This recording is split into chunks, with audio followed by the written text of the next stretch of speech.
Bienvenue sur On Mind, partage d'un coach, le podcast des coachs inspirants. Je suis Vincent Lopez, coach professionnel certifié, spécialisé en éducation et en parentalité positive. Mon objectif, démocratiser un coaching de qualité qui s'appuie sur un code de déontologie éprouvé. Pour ça, en partenariat avec B-Coaching, je te présente chaque semaine une partie d'interviews de coachs professionnels, des experts passionnés et accessibles. Je te propose un voyage inspirant avec des coachs qui vont te présenter leur parcours authentique avec toutes les étapes qu'ils ont traversées. Leurs défis, leurs échecs et leurs réussites vont enrichir ta propre expérience. Et on ne s'arrête pas aux témoignages. Ils vont également te partager leur vision unique du coaching et te présenter des outils précieux pour t'aider toi ou tes clients à atteindre vos objectifs. Pour ne rien rater de l'émission, pense à t'abonner dès maintenant et ainsi rejoindre la communauté On Mind. Bonne écoute! Bienvenue sur On Mind, premier épisode de cette nouvelle émission. Aujourd'hui, on rentre dans le vif du sujet. Je reçois deux coachs inspirants qui ont fondé mon partenaire B-Coaching. Alors B-Coaching, c'est quoi? Une communauté, l'envie d'un partage au début et plein de projets à venir. Ils vont te présenter tout ça, par où ils sont passés, les étapes, les hauts, les bas et surtout vers quoi ils veulent aller. Alors reste à l'écoute et on se rejoint à la fin de l'épisode. Bienvenue Mickaël, bienvenue Alexandre, merci d'avoir accepté l'invitation. Merci Vincent, merci pour l'invitation. Merci Vincent. Et puis on a aussi avec nous Valérie qui va co-animer cette interview. Bienvenue Valérie. Merci Vincent, merci à tout le monde, Alexandre, merci Mickaël. Mickaël, Alexandre, vous êtes là aujourd'hui parce que vous avez monté un projet dont vous allez nous parler dans cet épisode. L'idée d'abord peut-être pour nos auditeurs qui ne vous connaissent pas, qui êtes-vous? On va commencer par… Allez Mika, vas-y s'il te plaît, qui es-tu? Qui je suis Je suis moi déjà.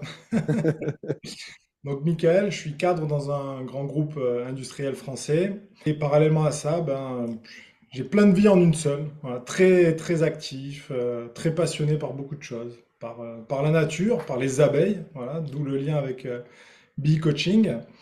Par les pompiers, mon investissement en tant que pompier volontaire depuis une vingtaine d'années.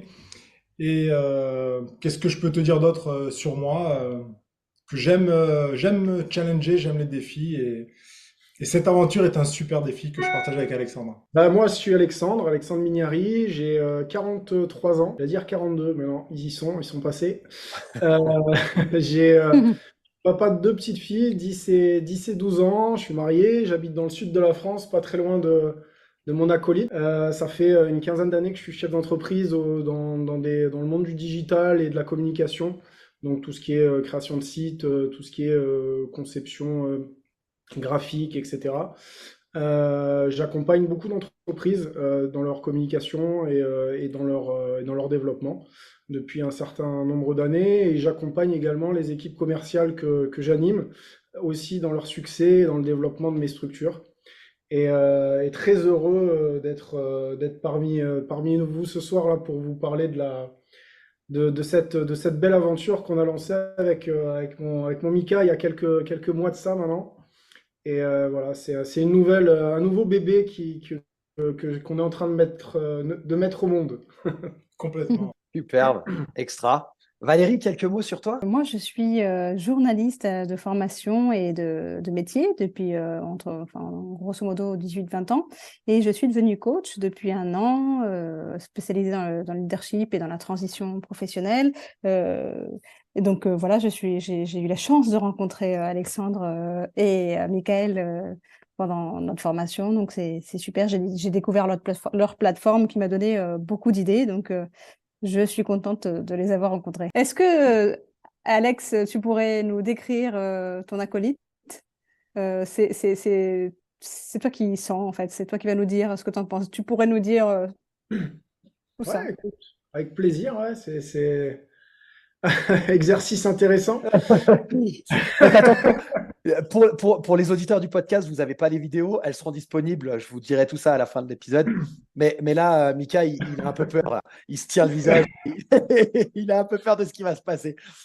Non, écoute, Mika, ça a été une rencontre il y a déjà quelques années. On s'est croisés dans une formation sur l'intelligence émotionnelle, enfin une formation. Et on a tout de suite accroché, en fait. Ça s'est fait naturellement, un peu en type coup de foudre, quoi, tu vois, ce Tu te genre de choses souviens? comme ça. Tu te Ouais, je me souviens? rappelle. C'était bien. Non, mais voilà, ça s'est fait comme ça. Et puis après, bon, nos vies ont avancé, on se gardait en contact, mais sans plus. Et puis il m'a appelé la dernière fois. Il me dit, tiens, regarde, je me mets sur le coaching. Est-ce que ça t'intéresse? Je sais que ça pourrait être cool qu'on le fasse ensemble. Et puis bon, bah, je me suis dit, bah tiens, pourquoi pas? Ça peut être une bonne chose. Et puis en plus de développer avec Mika. Et en fait, on a appris à se connaître en fait vraiment à ce moment-là, quoi. Ça a été ouais, c'est une personne qui a un grand cœur. C'est une personne qui a euh, hyper actif, hyper intelligent. Alors, il est à côté, hein, donc je fais attention, mais c'est vraiment le ça. C'est quelqu'un qui a envie d'aider en fait. Il est là, il a besoin en fait et il a envie euh, de servir. Et à un moment donné, s'il pense que par ses compétences, par ses qualités, par sa manière d'être, par la petite phrase qui va bien, il va pouvoir aider la personne, il va y être. Il va être. Et ces gens-là, il n'y en a pas beaucoup. Et c'est quelqu'un qui est très structuré aussi. Donc à la fois il est émotionnel, mais en plus il est très carré, très structuré. Il a une compétence qui est très forte, c'est celle de la formation. Et ça nous aide beaucoup, nous, à structurer nos soirées. Grâce à lui, on arrive à avoir quelque chose voilà, qui est professionnel. Et Mika, ouais, non, on se complète bien tous les deux. Il a tendance à me tempérer.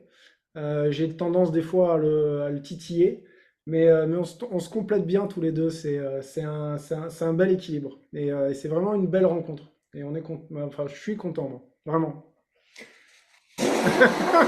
Ah ouais, j'ai oublié de dire, c'est un clown et il me force souvent à mettre des perruques. Putain, j'en peux plus, moi. J'en peux plus.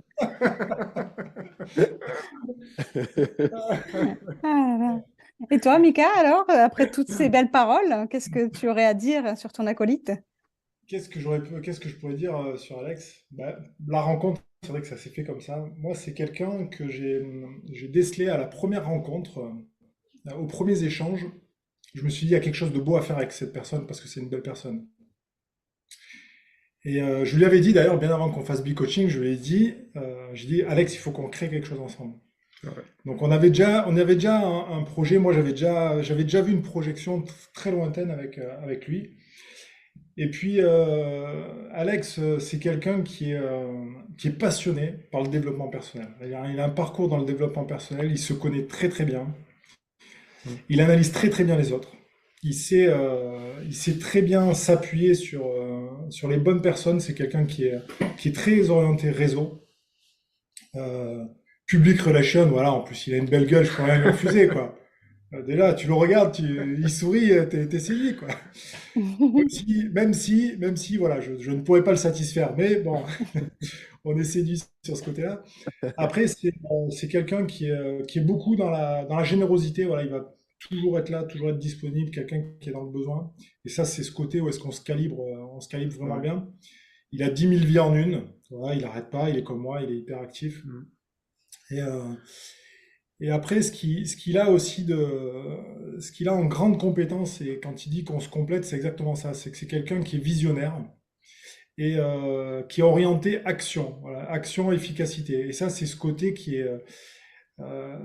va m'aider à me recadrer des fois où moi j'ai tendance à avoir le cerveau qui part un petit peu à droite, à gauche en disant tiens, cette idée, pourquoi pas cette idée. Voilà, il va me dire ouais, ok, d'accord, mais vers quoi on va prioriser? Donc du coup, ça aide à ça aide à garder l'axe en fait, voilà, la trajectoire principale.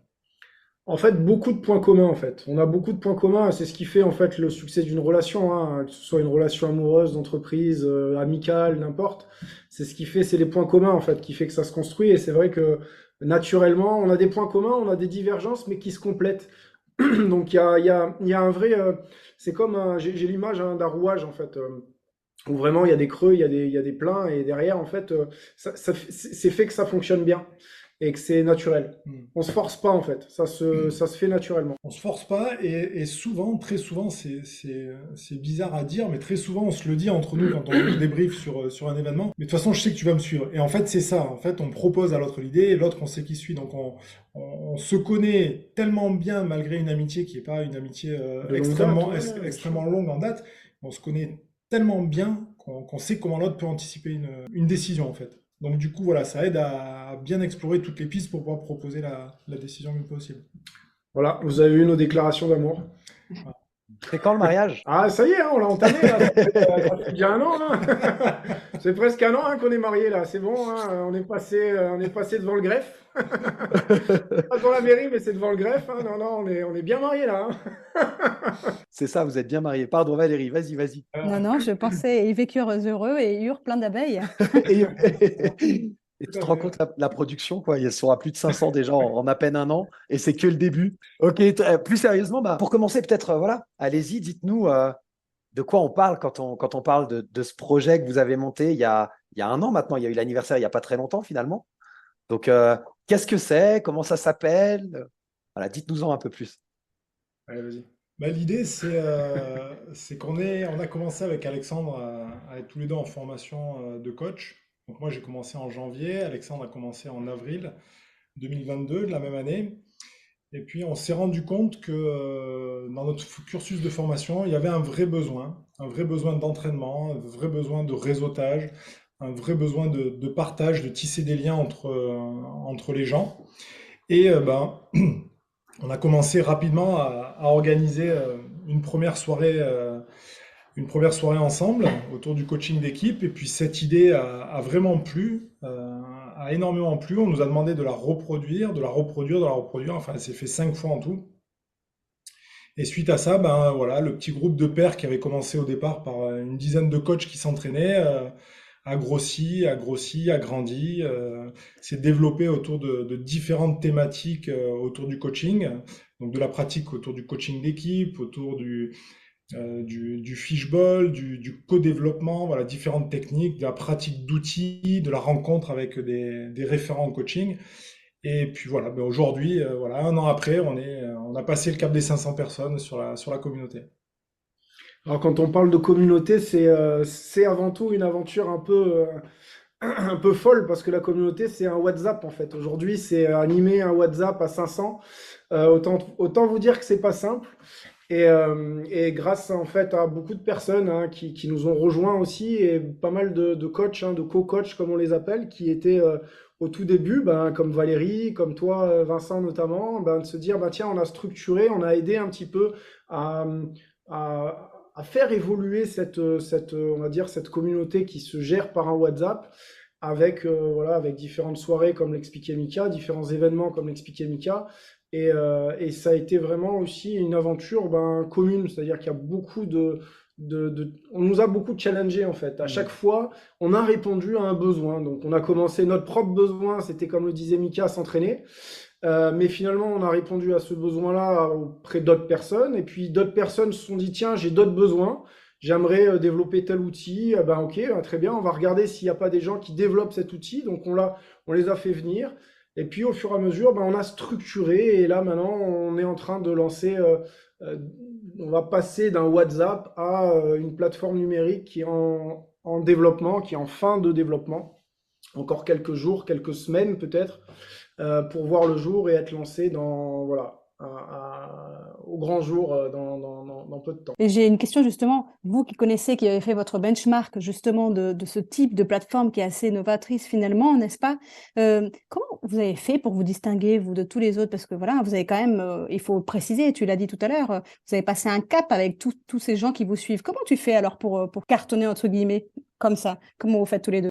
Écoute, je pense qu'on l'a jamais cherché en fait. On n'a jamais cherché les choses, elles nous sont tombées dessus.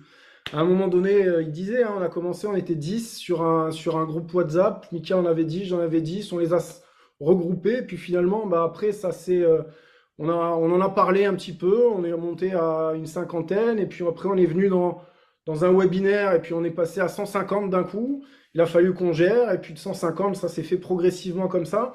Donc on n'a pas vraiment cherché, on s'est surtout retrouvé dans un vide en fait. À un moment donné, on a constaté qu'on avait mis le doigt sur quelque chose qui était existant à des moments, qui était développé par d'autres plateformes à certains égards. Mais ce qu'on a fait, ce qu'on a mis en place, cette intelligence collective, cette envie de répondre à des besoins qui naissent en fait, qui sont pas là et aujourd'hui, qui sont là demain, ben ok, on y répond, on est là.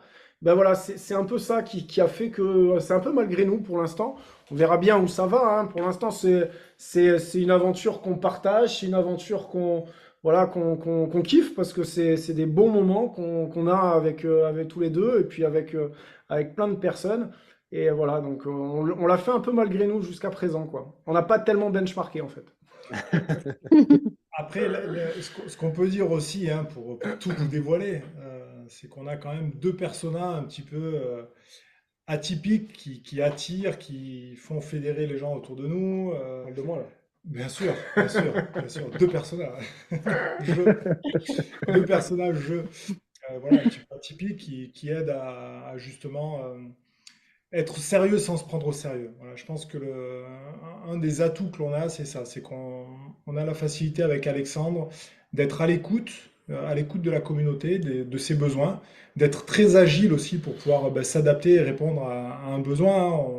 On a vu récemment une demande d'intervention sur l'ikigai. En l'espace d'une semaine, il y a un groupe de 80 personnes qui s'est créé autour de cet outil. On a de suite pris contact avec des personnes qui sont spécialisées sur ce domaine. Et prochainement, on va pouvoir proposer une soirée avec cette thématique. Donc voilà, c'est ça, la flexibilité, la réactivité de ce collectif qui nous pousse, voilà, qui nous pousse vraiment en nous challengeant et à proposer de nouvelles possibilités pour une communauté qui est très curieuse et très demandeuse. Voilà. Une des particularités enfin, un des objectifs de ce podcast, c'est aussi de permettre aux auditeurs de se rendre compte des étapes qui sont à passer quand tu te lances dans le coaching, en tant que coach, en tant qu'entrepreneur ou autre, dans ce que tu dis et dans ce que vous êtes en train de dire. Moi, j'entends beaucoup, on est réactif, on répond à un besoin et en même temps, vous avez chacun votre vie de votre côté. Il y a eu beaucoup de travail en amont qui ont été fait, la gestion d'un groupe de 500 personnes, tu l'as dit, Alex. La modération de ce groupe-là, répondre à des besoins et d'un seul coup, un groupe de 80 qui se forme sur l'ikigai, paf, vous réagissez. Comment vous avez réussi à organiser votre temps pour mener ce projet à bien malgré vos vies respectives? Bah écoute, ça reste un travail d'entrepreneur, donc un travail avec de l'expérience. Moi, comme je disais tout à l'heure, ça fait une quinzaine d'années que je suis entrepreneur, ça fait une quinzaine d'années que je gère plusieurs structures. Et ça passe beaucoup par de l'organisation, de l'hyper-organisation. Donc on calibre les choses, on essaye de compartimenter notre journée. Et à chaque moment, on essaye de répondre à l'objectif qu'on s'est fixé dans la journée. En tout cas, voilà, on doit répondre à quelque chose qui se présente sur WhatsApp. Très bien, on le compartimente, on le met. Et puis on a une chance, c'est qu'on est deux. On est deux et on est plus que deux, on est même une trentaine parce qu'aujourd'hui il y a une vingtaine une 20, 30 personnes qui nous aident aussi en background derrière. Mais avec Mika, on a cette force, c'est que voilà, chacun soit prend un lead à un moment donné parce qu'il a du temps, parce qu'il est sur l'information, soit il laisse faire l'autre. Mais dans tous les cas, voilà, on a cette chance, c'est compartimenter, organiser et derrière déléguer aussi, se faire confiance et avancer comme ça. Il ne faut pas oublier les copains qui nous aident parce que c'est vrai que c'est un petit peu le moteur hein, qui pousse derrière les roues qui avancent. Voilà, c'est un collectif d'une trentaine de coachs qui sont force de proposition sur des sujets pour lesquels on a besoin d'avoir un avis. Voilà, je repense à des moments où est-ce qu'on a mis en place certaines règles, où sans eux, on n'aurait pas pu avancer aussi vite. Pouvoir gérer des entrées très importantes sur la communauté, où derrière, il y a eu de l'intelligence collective pour pouvoir accueillir les gens, structurer, faire de la modération, faire de l'accueil, etc., etc. Merci. Alors voilà, on voit hein, dans vos présentations respectives les points communs, comme tu l'as dit, Alex, mais aussi les petites divergences qui se complètent. Comment ce duo et ces deux personnalités, elles se reflètent dans le projet? Comment elle se reflète Ouais, je vais y aller. Comment elle se reflète, c'est que C'est un mot que je connais pas en fait. en, Je les en ai fait, fait. souvent, il y a il y a quelque chose qui arrive, il y a une idée qui débarque sur le WhatsApp, il y a une personne qui nous sollicite, il y a des impératifs après d'ordre très classique en gestion d'entreprise, etc. Et puis, l'un va soumettre à l'autre, en fait, il va se dire, tiens, t'as vu ça? Et souvent, l'autre a déjà anticipé, il a dit, ouais, je sais que tu t'en es occupé, ou je sais que c'est dedans, et derrière, en fait, ça se reflète comme ça, c'est que les choses, elles arrivent d'elles-mêmes, et puis derrière, comme je l'ai dit tout à l'heure, en fait, c'est pris en charge par la personne qui se sent le plus dans le timing, dans le temps, dans le moment, et puis dans les compétences. Puis après, moi, il y a des choses, par exemple, que je ne fais vraiment pas bien et Mika, vas-y, occupe-t'en. Inversement, il va me dire, putain, Alex, là, j'aimerais bien que tu le gères parce que c'est touchy, je pense que tu seras mieux que moi. Et en fait, voilà, il y a aussi cet aspect qui est important. Et ça a été quelque chose qu'on s'est dit vraiment, tu vois, avant de signer le contrat. Mais tu vois, c'est l'ego, en fait. C'est souvent, en termes d'ego, on essaye vraiment de se dire, ok, bon, on essaye de mettre ça de côté, on met l'ego de côté, en fait. Dans l'idée, c'est l'objectif premier, c'est le bébé, c'est de faire avancer, c'est de faire grandir. Et des fois, il y a des choses où on n'est pas forcément d'accord, mais on sait que l'autre, il a le lead dessus. On sait qu'il y a un truc en plus. Donc, on s'efface, on dit, ok, vas-y, on se range derrière toi, il n'y a pas de problème. On suit, on verra bien. L'entreprise, c'est des essais-erreurs. Donc, des fois, on se trompe, des fois, on y arrive. Puis voilà, on est aligné avec ça. Je ne sais pas si j'ai très bien répondu à ta question. En fait, je me suis un peu perdu dans mes pensées, mais je pense que c'est le cas, ouais.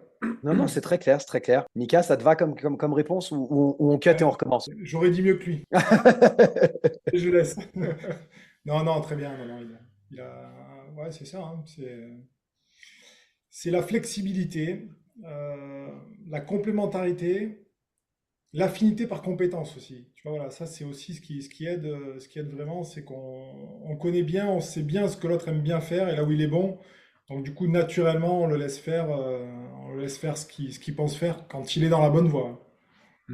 Mais bon, après, voilà, depuis un an de mariage, on n'a jamais dormi dans un autre lit, hein, donc c'est que ça se passe bien. Hein. Et voilà, c'est fini pour le premier épisode de On Mind, première partie de l'interview de Alexandre et Michael. Ils t'ont présenté leur projet BE Coaching, cette communauté de coachs inspirants, impliqués et actifs qui veulent s'entraider, partager. Ce groupe WhatsApp de plus de 500 coachs qui va se transformer tout prochainement en une sorte de marketplace, une plateforme de coaching en ligne sur laquelle on pourra retrouver différents éléments, des blogs, des forums, etc. Il y aura plein d'outils. Bref, tout ce que Michael et Alexandre t'ont présenté aujourd'hui. On se retrouve la semaine prochaine avec toujours l'interview de Michael et Alexandre. Cette fois, ils nous parleront de leur vision du coaching, de leur vision du marché du coaching et ils nous parleront également de leur formation auprès de l'Institut du Coaching International, etc., etc. Encore plein de pépites à venir. Alors reste à l'écoute.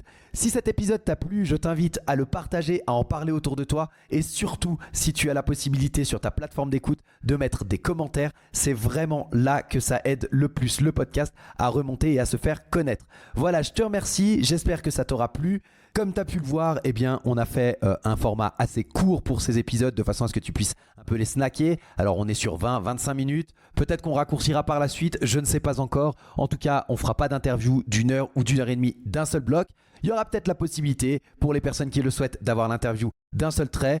On va voir ça par la suite. Je t'avais dit également que tu aurais accès sans doute aux vidéos. On est en train de travailler sur une chaîne YouTube et puis il y aura les vidéos de toutes les interviews réalisées sur le podcast. Je te tiens au courant, donc reste à l'écoute des épisodes. On se retrouve la semaine prochaine.